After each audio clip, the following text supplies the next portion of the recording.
Turkish President Recep Tayyip Erdogan will meet his Russian counterpart Vladimir Putin in St. Petersburg next month. The main aim of these talks is to restore trade and economic ties between Russia and Turkey.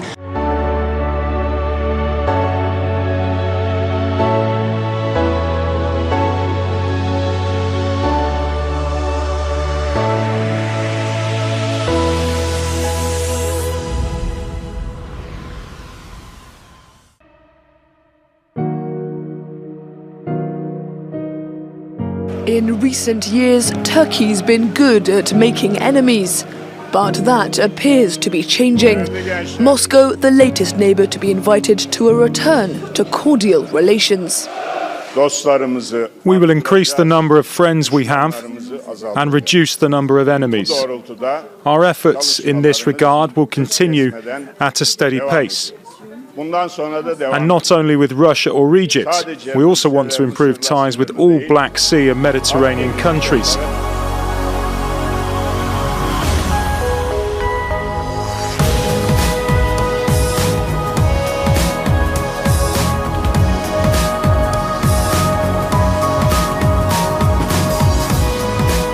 As soon as possible and at an accelerated pace. That's what Turkey says about normalizing relations with Russia. Turkey's Deputy Prime Minister Mehmet Şimşek made the announcement after meeting his Russian counterpart Arkady Dvorkovich in Moscow.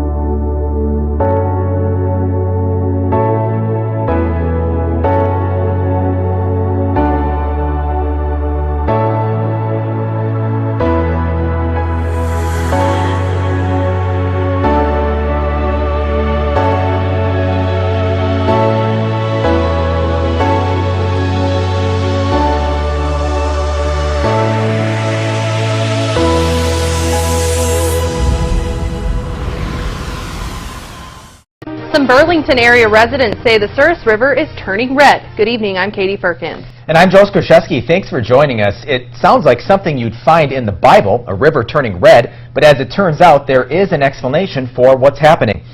State health officials say they believe they know what's making the river look this way, and they say Burlington area resident John Dawson got quite a surprise this past week. As I've been working on fence up here, I've seen it up around the bend over there as well. While working on his property near the Souris River, Dawson noticed a red tint on the water and the color started to grow. That's when he took some pictures and sent them to the North Dakota Department of Health. It almost looks like it's oil floating on top of the water, not what you'd normally think of with algae.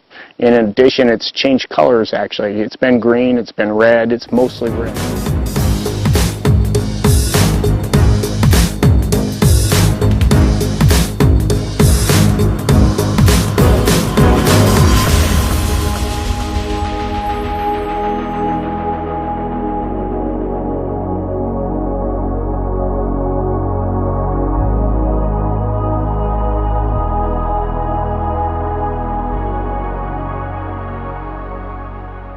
In Brevard County, unfortunately, we have to report more dead fish have been spotted in the Banana River. Daryl Nail got the tip late this afternoon. Daryl, what can you tell us about what's happening this time? Ed, thanks for allowing us to come on your boat and show us what's going on. What did you see in terms of, can you quantify how many dead fish? Yeah, Daryl, thanks for putting a spotlight on this. First of all, you know, this is something that's very important to me as the commissioner here. But as we turned here and made the right and went south, we started seeing little specks here and there, and then all of a sudden we thought were bubbles, and then it turned out to just be thousands and thousands of fish. And as you can see, it's just when I started the video, towards the end of it, I was just devastated. I really had no words for what I witnessed here. And this is the same area. This was ground zero for the massive fish kill that was back in March. How does it make you feel to see this happening again? Well, this is devastating. I'm in awe when we look at this stuff. Begins with hundreds of dead fish washing up on the shores of Lake Thurmond. Early this morning, state agents launching an investigation to find out what caused that fish kill. This is the worst I've seen.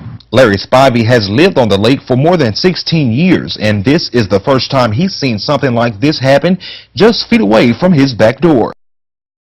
But this weekend, something was different. I come out to test my boat. I've been working on it, and I noticed there was fish just floating everywhere. And not just one or two, but hundreds of fish. McCormick says he's never seen anything like it. I've never seen fish kill out here. I mean, it's got a pretty good flow through, and even in the years before when the lake was really low, you think that that's when they would have it, you know, but it wasn't. It was, the lake's full right now. Hundreds of dead fish wash up along the banks of the Au Glaize River. This is NBC 24 News at 6. Good evening. I'm Laura Emerson. Tonight's big story, the investigation into what is causing the fish kill in Putnam County.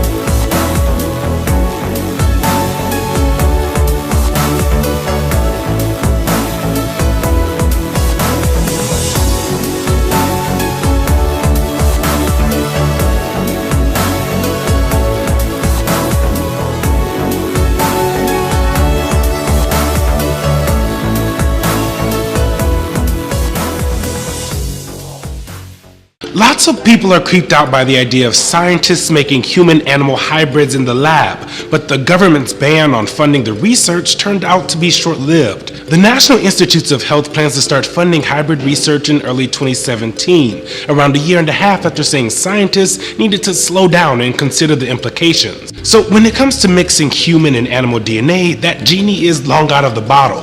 What the government has been stalling over is a step further, putting not just human DNA, but human stem cells into animals.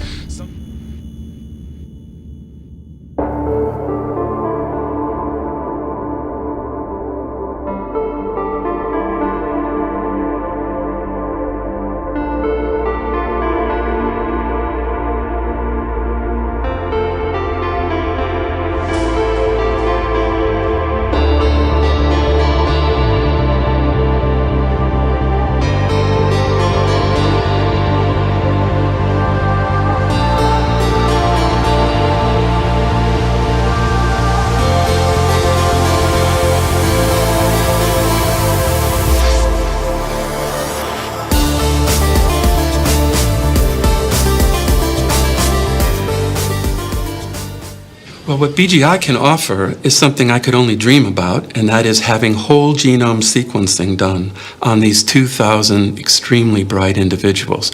So by whole genome sequencing, I mean sequencing all 3 billion base pairs of DNA for each of these 2,000 individuals. Oh, where intelligence is in the genes? Well, people ask questions like, why do you want to do this sort of research? And I think in honesty, any scientist would say, because I'm interested in understanding it.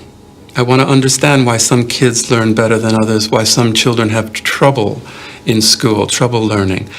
But in terms of society, and what good is it? Well, there's some bad that people worry about, like designer babies, parents might select babies based on genes.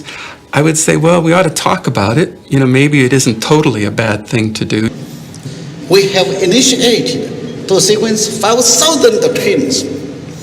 We are going to sequence 1 million Chinese in order to know more about their genomes. I don't know how many years it would take, and then we expect that the gene will tell us the answers. I have a dream that we are going to sequence every living thing on earth. We are going to sequence everybody in the world. And the genomics, no doubt, is an opportunity for us all.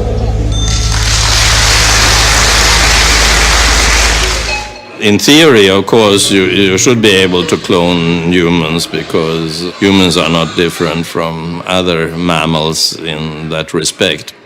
And our society is not ready to accept artificially cloned people. Remember the first time I see these embryos under my microscope, and then after 4 months, and these embryos are becoming the pigs.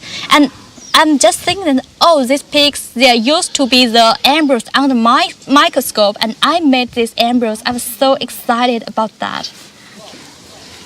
Why? Oh, it is really like being a mom.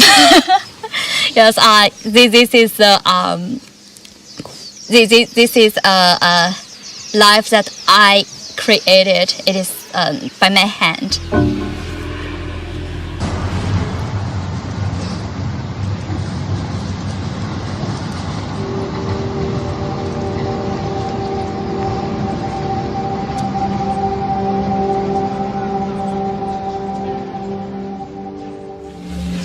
The best humans have not been produced yet.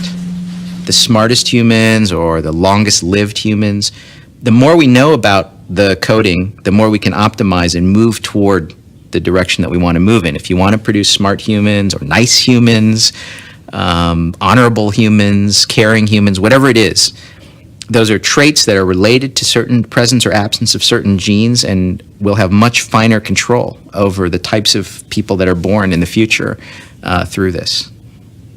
But it's an essentially mathematical description of there's a trait that you're interested in, you want to push it in one direction or the other, which switches do you turn on and off in order to do that.